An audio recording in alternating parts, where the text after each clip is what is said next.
Existe um silêncio que guarda verdades antigas.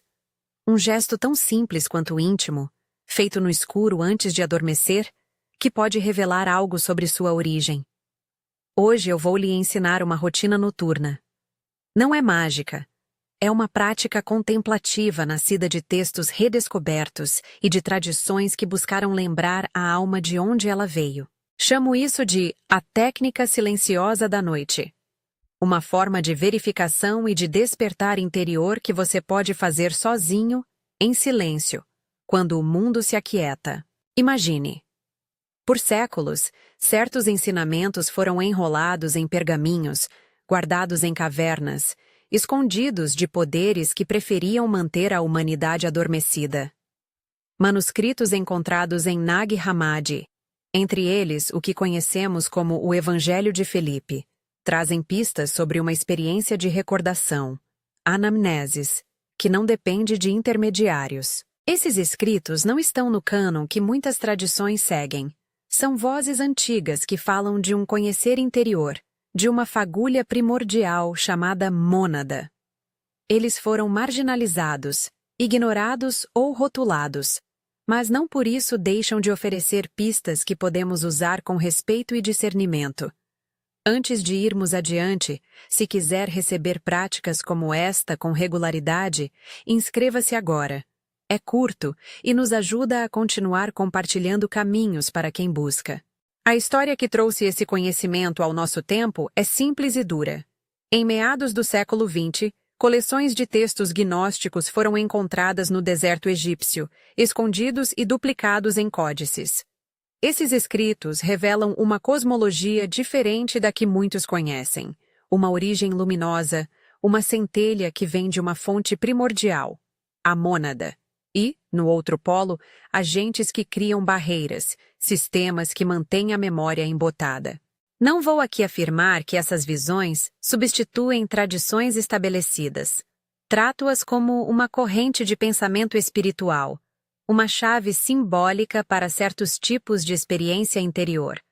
Para caminhar junto, convém entender, de forma simples, a cosmologia que serve de mapa para a prática. Penso nisso como uma metáfora funcional, não como uma descrição literal do universo para todos. A mônada é a origem, a centelha que carrega identidade e propósito.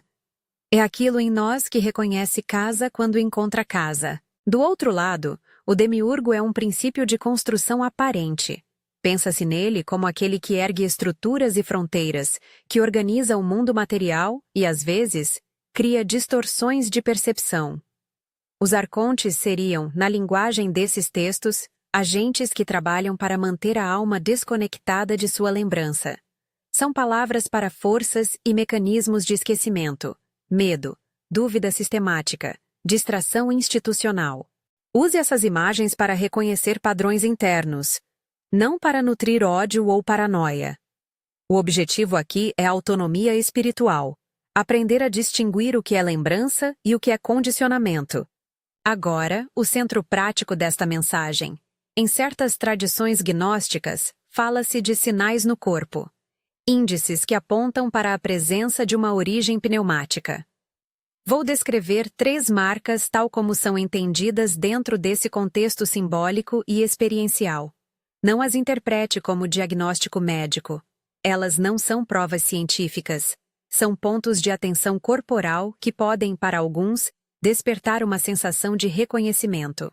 Se algo físico soar estranho ou provocar dor, interrompa a prática e procure orientação profissional. A primeira marca costuma ser sentida na base do crânio, onde a nuca encontra o couro cabeludo. Imagine o encontro entre o pescoço e a cabeça como um portal. Onde o corpo se curva, ali pode haver uma pulsação sutil, uma densidade que, quando tocada com atenção, responde com calor, leve vibração ou uma sensação de amparo. Ao posicionar a mão ali, você talvez note uma qualidade que não é apenas muscular. Alguns descrevem como um eco de lar. Essa marca tem sido associada, nos textos, à noção de origem, o ponto onde a lembrança se ancora. A segunda marca está na lateral da mão, entre o dedo mínimo e a base do pulso, ao longo da borda externa. É uma região que muitos de nós desconhecemos, porque só a tocamos quando fazemos certos gestos. Ao traçar suavemente com a ponta dos dedos nessa linha, algumas pessoas relatam um aumento de percepção, uma sensação de sensibilidade expandida, como se a consciência ganhasse nitidez. No contexto simbólico, essa marca tem a ver com percepção e recepção, a habilidade de ver além do véu imposto por condutas e hábitos. A terceira marca encontra-se no centro do tórax, ligeiramente acima do coração, no externo. Não falo de batimentos cardíacos isolados, mas de um ponto que, ao contato respeitoso, pode vibrar com uma sensação de comando, um centro que sabe, de maneira íntima, o que deseja e o que ressoa como verdade. Ao tocar esse lugar com ternura, algumas pessoas sentem calor, uma leve pressão ou uma abertura interior. É simbolicamente o centro do comando, onde a vontade alinhada com a lembrança se manifesta. Esses 3 pontos, base do crânio, lateral da mão, centro do externo, são apresentados aqui como um mapa para uma prática noturna. Não há promessa de êxito universal. Muitos não sentirão nada, e tudo bem. A ausência de sensação não invalida sua busca. Para os que percebem algo, a experiência tende a ser subjetiva. Imagens, ruídos sutis, calor, lembranças que afloram. Encaramos isso com humildade. Vamos à técnica propriamente dita. Faça isso preferencialmente à noite, quando o mundo exterior está mais calmo. Prepare o ambiente. Uma luz baixa, um espaço onde não será interrompido, roupas confortáveis. Deite-se ou sente-se de maneira que se sinta protegido. Se por qualquer motivo, físico ou emocional, surgir desconforto, interrompa imediatamente. Esta prática é segura quando feita com gentileza. Não exerça pressão excessiva em nenhuma parte do corpo. Comece respirando com atenção. Inspire profundamente, permitindo que o ar preencha a base dos pulmões. Solte devagar, deixando que o corpo se assente. Faça isso algumas vezes, apenas com presença. Direcione a atenção para o som e para o movimento do seu próprio sopro. Sinta a noite como um véu que o envolve. Pense no ato de respirar como um fio que o liga à recordação. Agora, ainda sem força, coloque a mão suavemente na base do crânio, onde a nuca encontra a cabeça. Mantenha um toque leve, acolhedor.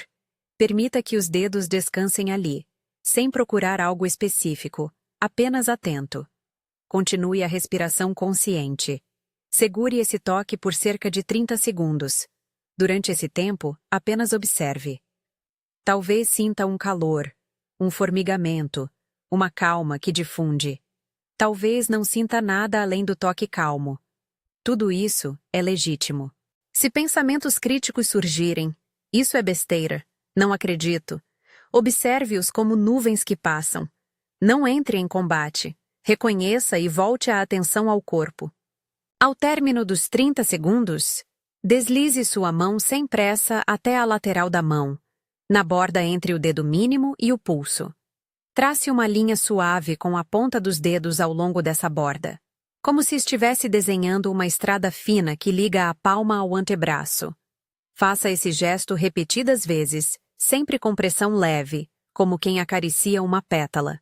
Enquanto traça, perceba se a sensibilidade aumenta, se a claridade mental se faz um pouco mais presente. Observe qualquer mudança de temperatura, qualquer leve estouro de memória ou imagem. Se surgir resistência, descrença, inquietação, deixe-a passar, volte ao movimento e à respiração. Por fim, leve as mãos ao centro do peito, acima do coração.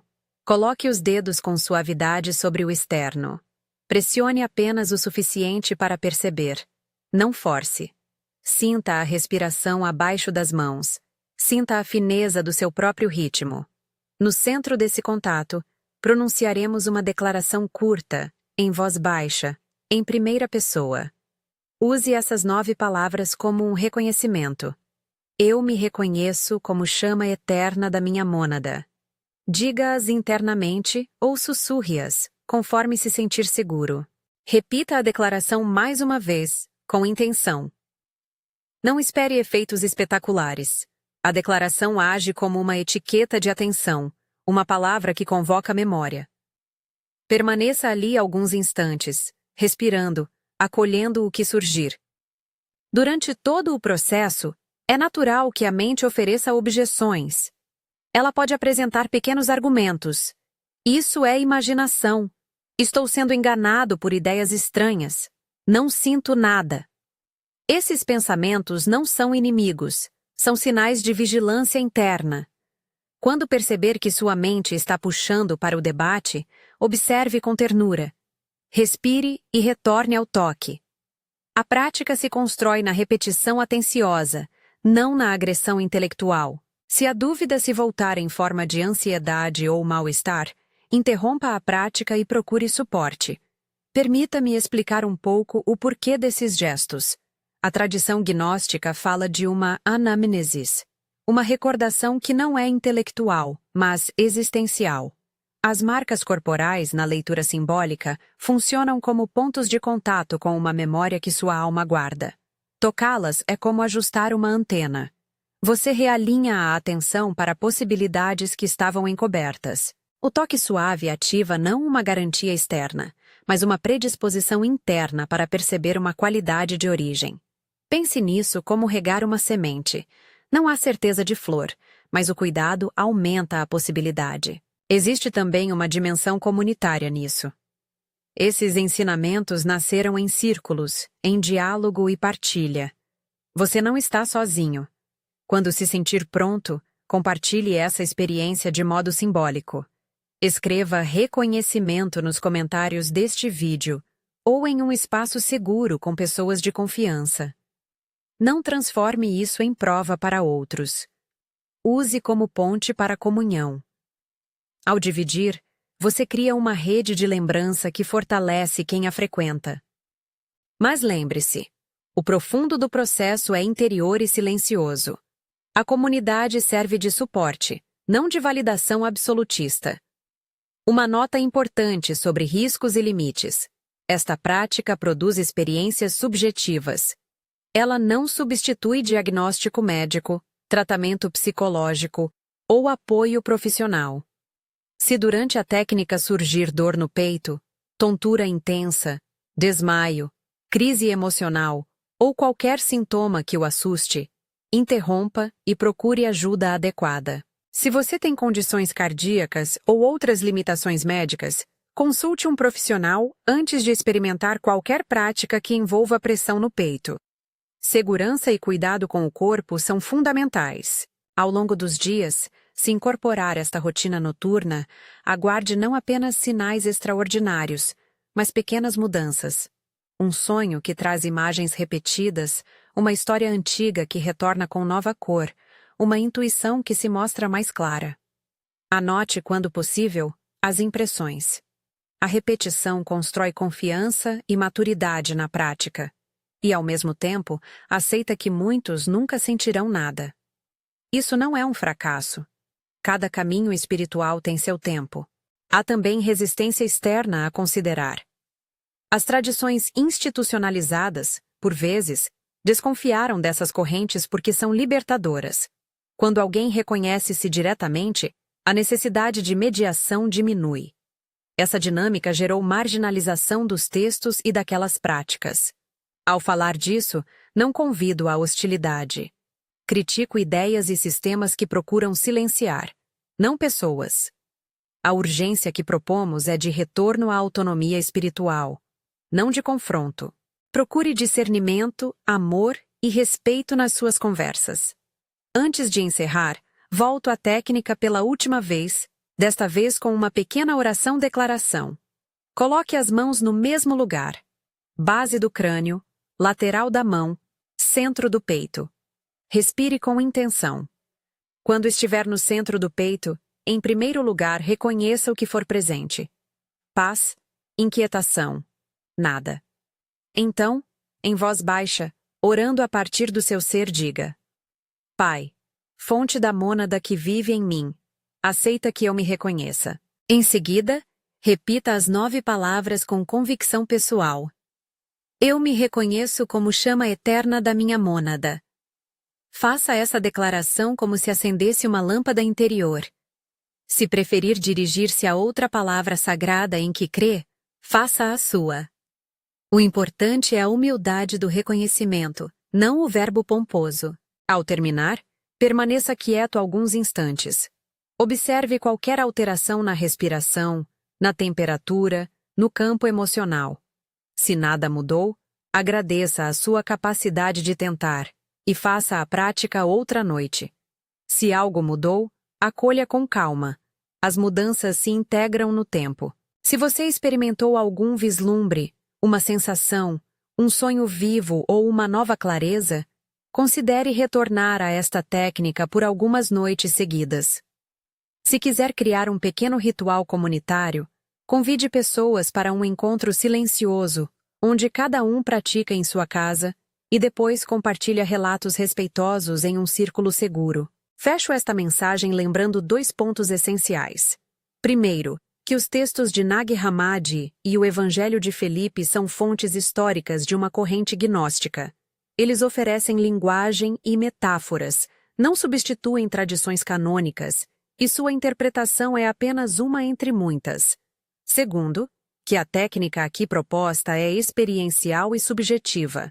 Não há garantias de cura física, prosperidade automática ou poder sobrenatural universal. O que há é uma possibilidade de aproximação de si, uma prática para fortalecer a memória interior.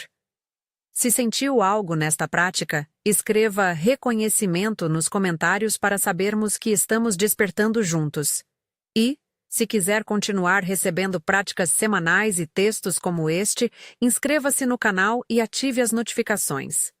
Volte à técnica com calma. Cuide do seu corpo e, acima de tudo, traga compaixão para sua própria jornada. A noite guarda segredos, e a sua disposição a ouvi-los é o gesto mais corajoso que você pode oferecer a si mesmo.